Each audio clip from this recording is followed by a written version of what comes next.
I am S K Mishra and I welcome you to the sharp career.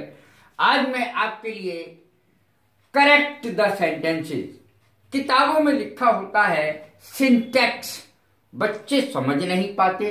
SYNTAX अर्थ क्या होता है इसका? वास्तव में सिंटैक्स का अर्थ होता है करेक्ट करना, अर्थात एग्जाम में ये आते हैं लेकिन नाम नहीं आता। सिंटैक्स लिखा हुआ आता है एग्जाम पेपर में, करेक्ट द सेंटेंसेस।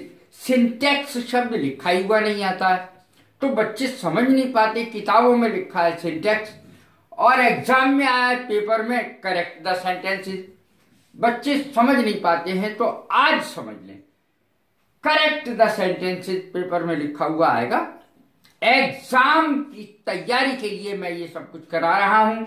मैंने कुल 12 सेंटेंस दिए हैं जो एग्जाम में संभावित हैं, आने की संभावना है। लेकिन एक बात समझ लें कि ये जो 12 सेंटेंसेस हैं ये खजाना है। निश्चित रूप से इसमें से आता ही आता है, किसी दूसरे रूप में आ जाए, लेकिन ऐसा नहीं हो सकता कि इसमें से एग्जाम में आए नहीं। जरूर और जरूर आता है। मैंने विशेष सेंटेंसेस लिए हैं इसीलिए, जो एग्जाम के लिए जरूरी है।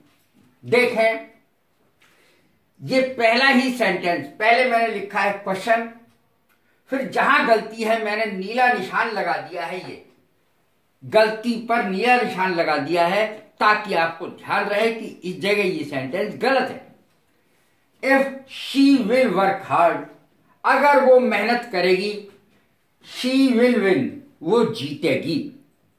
ये इनकरेक्ट है, गलत सेंटेंस है। गलत सेंटेंस के आगे मैंने क्रॉस का चिन्ह लगा दिया है और सही सेंटेंस के आगे मैंने राइट का चिन्ह लगा दिया है। देखिए क्यों गलत है, अब इसको समझ लें गलत क्यों है। नियम ये है, अगर वाले सेंटेंसेस में, यदि वाले सेंटेंसेस में यदि दोनों गा गा के सेंटेंसेस हैं, अर्थात यदि वो मेहनत करेगी तो जीतेगी, दोनों में गागा आ रहा है, तो इफ वाला सेंटेंस पहले जो बनता है वो हमेशा प्रेजेंट इंडेफिनिट में बनेगा, दूसरा फ्यूचर इंडेफिनिट में बनेगा। देखें, if she works hard present indefinite में बनेगा, ये फ्यूचर इंडेफिनिट में दोनों बना दिए गए जो गलत है। इफ वाला सेंटेंस जो पहले बनेगा वो प्रेजेंट इंडेफिनिट में बनेगा। If she works hard she will win, अगर वो मेहनत करती है तो वो जीतेगी, ये सेंटेंस बनेगा। ये नियम आप याद रखें, एग्जाम के लिए बेहद जरूरी है। ये भी सब एग्जाम में आए हुए क्वेश्चंस हैं, सारे जितने भी मैंने क्वेश्चंस लिए हैं एग्जाम के लिए, लेकिन छांटे हुए हैं कक्षा 12 के लिए। विशेष रूप से बोर्ड के एग्जाम की तैयारी करा रहा हूं, फर्स्ट ईयर और इंटर के लिए। विशेष रूप से ये सेंटेंस बेहद और बेहद उपयोगी है, जरूर पढ़ें, शुरू से आखिर तक पढ़ें। He has bought costly furnitures, देखिए मैंने निशान लगा दिया है फर्नीचर्स पर, अर्थात फर्नीचर्स गलत है। फर्नीचर्स आता ही नहीं है, हमेशा फर्नीचर शब्द का ये प्लूरल में प्रयोग नहीं होता, एस नहीं लगता इसमें। देखें, he has bought costly, कीमती फर्नीचर्स, फर्नीचर नहीं फर्नीचर आएगा, एस नहीं लगेगा, फर्नीचर्स नहीं फर्नीचर आएगा। He has bought costly furniture, उसने कॉस्टली कीमती फर्नीचर खरीदा है। प्रेजेंट परफेक्ट का सेंटेंस है ये। अब देखें, प्रीफर कहां गलती है? देन में गलती है, मैंने निशान लगा दिया है। देन प्रीफरेबल के बाद कभी नहीं आता, प्रीफर के बाद कभी देन नहीं आता, ध्यान रखें इस बात का। Milk is preferable than tea, milk is preferable than tea, then का प्रयोग नहीं होगा। प्रीफरेबल के साथ टू आता है, TO2, देन कभी नहीं आता है अपेक्षाकृत के लिए। देखें, मिल्क इज प्रीफरेबल, देन पर मैंने निशान लगा दिया अर्थात गलत है। इसके स्थान पर टू आएगा और ये करेक्ट है। Milk is preferable to tea, milk is preferable to tea, अधिक पसंद किया जाता है, अधिक पसंद किया जाता है मिल्क को चाय की अपेक्षा। Preferable to tea. Mary is working in this office for 6 years, पहले से काम करती चली आ रही है। सेंस ये है, जब कोई काम पहले से होता चला आ रहा है, 2 महीने पहले, 4 महीने पहले होता चला आ रहा है, तो फिर उसमें कभी भी ये जो सेंटेंस है ये प्रेजेंट कंटिन्यूअस नहीं लगेगा, प्रेजेंट परफेक्ट कंटिन्यूअस लगेगा। समय दे रखा, Mary has been working in this office for 6 years। Mary 6 महीने से इस ऑफिस में काम करती आ रही है। Mary is working in this office for 6 years, ये गलत है। तो इस प्रकार मैंने सही और गलत भी लिख दिया है। और Mary has been working, is working गलत है, यहां पर मैंने नीला निशान भी लगा दिया है, हैज बीन वर्किंग आएगा, क्योंकि मैरी नाम के आगे हैज बीन आता है, और यदि आई वी यू दे में से कुछ है तो आएगा have been. This washing powder is much superior than that, ये वॉशिंग पाउडर, कपड़े धोने का साबुन, washing powder is much superior, अधिक श्रेष्ठ है, देन दैट, उससे। अब सुपीरियर के साथ जिसमें IOR आता है, देखें IOR लगा हुआ है, इसमें IOR के साथ कभी देन का प्रयोग नहीं होता।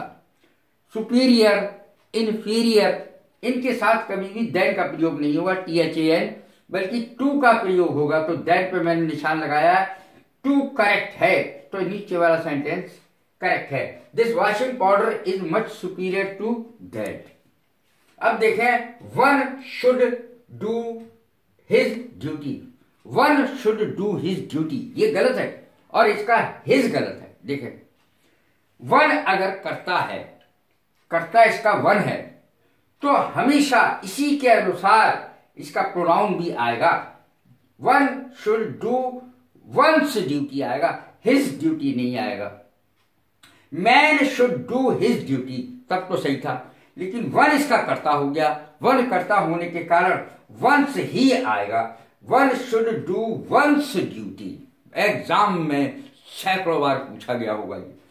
One should do one's duty correct है, हिज नहीं आएगा, वंस आएगा, वन अगर करता है तो।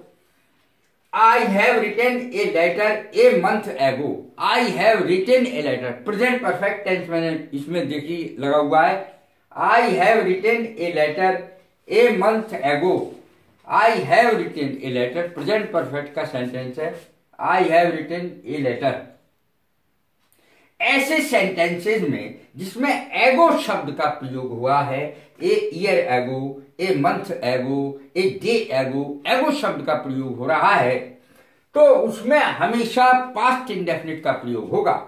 आई wrote a letter a month ago, wrote यानी कर्ता के सीधे बाद क्रिया की सेकंड फॉर्म आएगी। I have written present perfect में है, ये गलत है, क्योंकि इसमें ए मंथ एगो लिखा है। तो करेक्ट सेंटेंस हुआ I wrote a letter a month ago. His hairs are grey, hairs कर देते हैं हम, शब्द है हेयर और इसके साथ सिंगुलर वर्ब आएगा। हिज हेयर्स आर ग्रे, ये गलत है, हेयर्स आर, दोनों ही चीजें गलत हैं। हेयर्स नहीं आता, कभी हेयर आएगा, सिंगुलर भी यही है, प्लूरल भी यही है। हिज हेयर और हेयर के साथ हेयर्स आ गया, इसलिए आर लिखा था, लेकिन आता ही नहीं है। His here is grey correct है और हेयर्स आर गलत है। I am short in money, अब इसको देखें, I am short in money हम बोलते ही हैं। What is the time by your watch होना चाहिए, हम बोलते हैं इन योर वॉच, तो इन गलत है, बाय योर वॉच सही है। What is the time by your watch आना चाहिए, ना कि इन योर वॉच आना चाहिए। देखें, I am short in money, मेरे पास पैसे की कमी है, इन शब्द गलत है, शॉर्ट के साथ ऑफ आता है। I am short of money, मेरे पास कम पैसे हैं। अब ये 10वां सेंटेंस सुने, sun rises in the east, मैंने लिखा है sun rises in the east, लेकिन जो सिंगुलर चीजें होती हैं जो दुनिया में केवल एक है, उनके साथ दा लगता है। सन गलत है, सन से पहले दा आएगा। The sun rises in the east correct है। अब अगला सेंटेंस 11वां देखें, I am fond of to play cricket. Fond of के बाद जेरंड आता है, ना कि इन्फिनिटिव आता है। आई am fond of playing cricket आएगा, टू प्ले क्रिकेट नहीं आएगा, प्लेइंग क्रिकेट आएगा, यानी जेरंड आएगा और इन्फिनिटिव नहीं। I am fond of playing cricket, मुझे क्रिकेट खेलने का शौक है। He is true to his words, words की जगह वर्ड शब्द का प्रयोग होगा, ना कि वर्ड्स। वर्ड्स गलत है। He is true to his words, वो अपने वचन का पक्का है, वचन का। He is true to his word, words नहीं, वह अपनी बात का पक्का है, वचन का पक्का है, बात का पक्का है। He is true to his word, words नहीं आएगा, एस नहीं लगेगा, वो गलत है। कैसी लगी ये मेरी वीडियो? लाइक करें, शेयर करें, सब्सक्राइब करें। God bless you.